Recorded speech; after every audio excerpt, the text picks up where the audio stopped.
Positive ಏನಾಗಿದ್ರು ಅವರ ತಂದೆ ಅವರಿಗೆ ಕುಂಕುಮ ಹಚ್ಚಕ್ಕೆ ಹೋದಾಗ ಅವರು ಎಲ್ಲಾರನ್ನ ದೂರ ತಳ್ಳಿ ಮನೆಯಿಂದ ಆಚೆ ಹೊರಗಡೆ ಓಡೋಗ್ತಾ ಇರ್ತಾರೆ. ಅವರ ಏರಿಯಾದ ಕೊನೆಯಲ್ಲೇ ಒಂದು ದೇವಿ ದೇವಸ್ಥಾನ ಇರುತ್ತೆ. ಆ ದೇವಸ್ಥಾನದ ನೆರಳಿನ ಹತ್ರ ಬರ್ತಾ ಇರ್ಬೇಕಾದ್ರೇನೆ ನೆರಳನ್ನ ಟಚ್ ಮಾಡಾದ್ಮೇಲೆ ಅವರು ತಾನೇ ಬಿದೋಗ್ಬಿಡ್ತಾರೆ ಮೂರ್ಛೆ ತಪ್ಪಿ. ನಾನು ಕಳೆದ ವಿಡಿಯೋದಲ್ಲೇ ಹೇಳಿರೋ ಹಾಗೆ ನಮ್ಮ ವ್ಯೂವರ್ಸ್ಗೆ ಯಾರಾದ್ರೂ ತಮ್ಮ ಲೈಫ್ ನಲ್ಲಿ ಪ್ಯಾರನಾರ್ಮಲ್ ಆಕ್ಟಿವಿಟೀಸ್ ಆಗಿದ್ರೆ ನಮ್ಮನ್ನ ಕಾಂಟ್ಯಾಕ್ಟ್ ಮಾಡಿ ಅಂತ ಹೇಳಿದ್ಕೋಸ್ಕರ ನಮ್ಮ ಸಬ್ಸ್ಕ್ರೈಬರ್ ಒಬ್ರು ರೇಣುಕಾ ಅಂತ ಲೈಫ್ ನಲ್ಲಿ ತಮ್ಮ ಬೆಂಗಳೂರಿನಲ್ಲಿ ಗಾರ್ಮೆಂಟ್ಸ್ ಕೆಲಸಕ್ಕೆ ಹೋದಾಗ ಅವರಿಗೆ ಆದಂತ ಇನ್ಸಿಡೆಂಟ್ ಬಗ್ಗೆ ನಮ್ಮ ಹತ್ರ ಹಂಚ್ಕೊಂಡಿದ್ದಾರೆ. ಸೊ ಅದೇನು ಅಂದ್ರೆ 12 ಆಗಸ್ಟ್ 2002ರಲ್ಲಿ ನಮ್ಮ ಕೊಡಗಿನ ಸೋಮವಾರಪೇಟೆಯಿಂದ 4 ಜನ ಹುಡುಗಿಯರು ಬೆಂಗಳೂರು ಗಾರ್ಮೆಂಟ್ಸ್ ಕೆಲಸಕ್ಕೆ ಅಂತ ಹೋಗ್ತಾರೆ. ಗಾರ್ಮೆಂಟ್ಸ್ ನ ನೋಡಿ ಮತ್ತೆ ಅವರು ಉಳ್ಕೊಳ್ಳೋದಿಕ್ಕೆ ರೂಮ್ನೆಲ್ಲ ನೋಡಿ ಅದಕ್ಕೆ ಅವರಿಗೆ ಏನೇನ್ ಥಿಂಗ್ಸ್ ಬೇಕು ಮನೆಗೆ ಅದನ್ನೆಲ್ಲ ತಗೊಂಡು ಮೊದಲ 1 ವಾರ ಚೆನ್ನಾಗಿ ಇರ್ತಾರೆ. ಅಂದ್ರೆ ಸೋಮವಾರದಿಂದ ಶನಿವಾರದವರೆಗೂ ಆರಾಮಾಗಿ ಎಲ್ಲ ಕೆಲಸ ಮಾಡಿ ಭಾನುವಾರ ಹೇಗಿದ್ರು ರಜೆ ಅಲ್ವಾ ಅಂತ ಹೇಳಿ ಆರಾಮಾಗಿ ಇರ್ತಾರೆ. ಭಾನುವಾರ ಏನ್ ಪ್ಲಾನ್ ಮಾಡ್ತಾರೆ, ಅವರ ಗಾರ್ಮೆಂಟ್ಸ್ ಹತ್ರನೇ ಒಬ್ರು ಆಂಟಿ ಪರಿಚಯ ಆಗಿರ್ತಾರೆ. ಅವರು ಭಾನುವಾರ ಮನೆಗೆ ಊಟಕ್ಕೆ ಕರೆದಿರ್ತಾರೆ. ಅವರು ಭಾನುವಾರ ಅವರ ಮನೆಯಲ್ಲಿ ಸ್ವಲ್ಪ ಹೊತ್ತು ಉಳ್ಕೊಂಡು ಬರುವ ಅಂತ ಹೇಳಿ ಹಾಗೆ ಸ್ವಲ್ಪ ಊರನ್ನ ಸುತ್ತಾಡ್ಕೊಂಡು ನೋಡಿಲ್ವಲ್ಲ ಹೊಸ ಊರಲ್ಲ ಅಂತ ಹೇಳಿ ಅದನ್ನ ಆ ಪ್ಲಾನ್ ನ ಮಾಡ್ಕೊಂಡು ಇಡ್ತಾರೆ. ಸರಿ ಆಯ್ತು ಅಂತ ಎಲ್ಲರೂ ಮಾತಾಡ್ಕೋತಾರೆ. ಭಾನುವಾರನು ಬಂದೇ ಬಿಡ್ತು.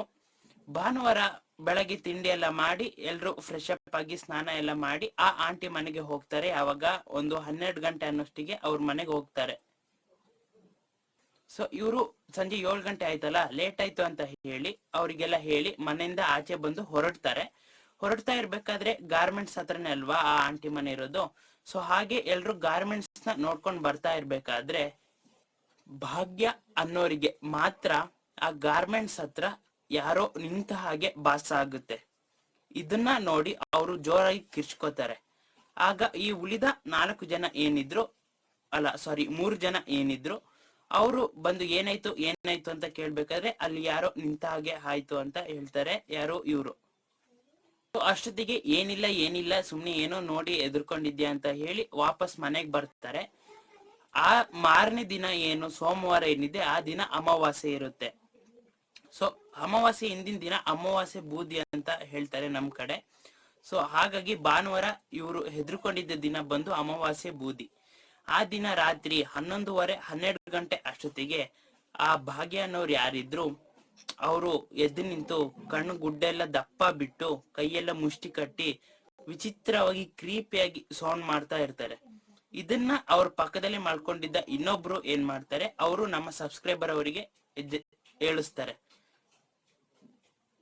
ಸೊ ಎಲ್ರು ಹತ್ರ ಬಂದು ಏನಾಯ್ತು ಅಂತ ಕೇಳ್ಬೇಕಾದ್ರೆ ಒಟ್ಟು ಈ ಉಳಿದ 3 ಜನರಲ್ಲಿ ಇನ್ನೊಬ್ರು ಬಂದು ಕೇಳ್ತಾರೆ ಏನಾಯ್ತು ಭಾಗ್ಯ ಅಂತ ಹೇಳಿ. ಅವರ ಹೆಗಲ ಮೇಲೆ ಕೈ ಇಟ್ಟ ತಕ್ಷಣ ಸೊ ಇದನ್ನ ನೋಡಿ ಎಲ್ರಿಗೂ ಗಾಬರಿಯಾಗಿ ಎಲ್ರು ಒಂದ್ ಹೆಜ್ಜೆ ಹಿಂದೆ ಬರ್ತಾರೆ.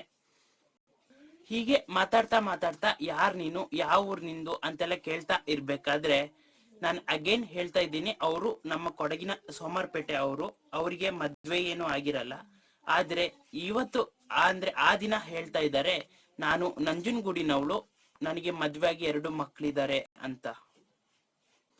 ಇದನ್ನ ಕೇಳಿ ಎಲ್ರಿಗೂ ಗಾಬರಿ ಆಗಿ ಅವ್ರ ಮನೆಗೇನ್ ಥಿಂಗ್ಸ್ ತಗೋ ಬಂದ್ರಲ್ಲ ಆ ಅಂಕಲ್ ಅಂಗಡಿ ಹತ್ರ ಹೋಗಿ ಅವರ ಮನೆಗೆಲ್ಲ ಫೋನ್ ಮಾಡಿ ಹೇಳ್ತಾರೆ. ಮಾರನೇ ದಿನ ಹಂಗೋ ಹಿಂಗೋ ಆ ದಿನ ಅವರು ನಿದ್ದೆ ಇಲ್ದೆ ಕಳೀತಾರೆ.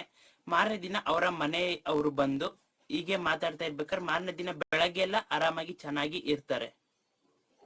ಆದ್ರೆ ಅದೇ ದಿನ ರಾತ್ರಿ ಮತ್ತೆ ಇದೇ ತರ ಶುರು ಆಗುತ್ತೆ. ಆಗ ಅವರ ಪಾಸಿಟಿವ್ ಏನಾಗಿದ್ರು ಅವರ ತಂದೆ ಅವರಿಗೆ ಕುಂಕುಮ ಹಚ್ಚಕ್ಕೆ ಹೋದಾಗ ಅವರು ಎಲ್ಲಾರನ್ನ ದೂರ ತಳ್ಳಿ ಮನೆಯಿಂದ ಆಚೆ ಹೊರಗಡೆ ಓಡೋಗ್ತಾ ಇರ್ತಾರೆ. ಅವರ ಏರಿಯಾದ ಕೊನೆಯಲ್ಲೇ ಒಂದು ದೇವಿ ದೇವಸ್ಥಾನ ಇರುತ್ತೆ.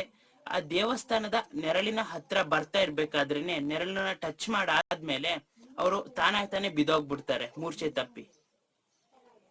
ಸೊ ಮತ್ತೆ ಅವ್ರನ್ನ ವಾಪಸ್ ಕರ್ಕೊಬಂದು ರೂಮಿಗೆ ಕರ್ಕೊಬಂದು ಕುಂಕುಮ ಎಲ್ಲ ಹಚ್ಚಿ ಆ ದಿನನು ಹೇಗೋ ನಿದ್ರೆ ಇಲ್ದೇನೆ ಕಳ್ದೋಗ್ಬಿಡುತ್ತೆ. ಮತ್ತೆ ಮಾರನೇ ದಿನ ಎಲ್ರು ತಮ್ಮ ಪೇರೆಂಟ್ಸಿಗೆ ಫೋನ್ ಮಾಡಿ ಇಷ್ಟೆಲ್ಲ ಆಯ್ತು ಅಂತ ಹೇಳ್ತಾರೆ. ಮತ್ತೆ ಅವರು ಪೇರೆಂಟ್ಸ್ ಎಲ್ಲ ವಾಪಸ್ ಬೆಂಗಳೂರಿಗೆ ಬಂದು ಅವ್ರನ್ನೆಲ್ಲ ಕರ್ಕೊಂಡು ಮನೆಗೆ ಹೋಗ್ತಾರೆ. ಸೊ ಇದು ನಮ್ಮ ಸಬ್ಸ್ಕ್ರೈಬರ್ ಜೊತೆ ನಡೆದಂತಹ ಒಂದು ಇನ್ಸಿಡೆಂಟ್. ಸೊ ನಿಮ್ಗೇನಾದ್ರೂ ಈ ತರ ಇನ್ಸಿಡೆಂಟ್ ಆಗಿದ್ರೆ ಪ್ಲೀಸ್ ನಮ್ಮನ್ನ ಕಾಂಟ್ಯಾಕ್ಟ್ ಮಾಡಿ.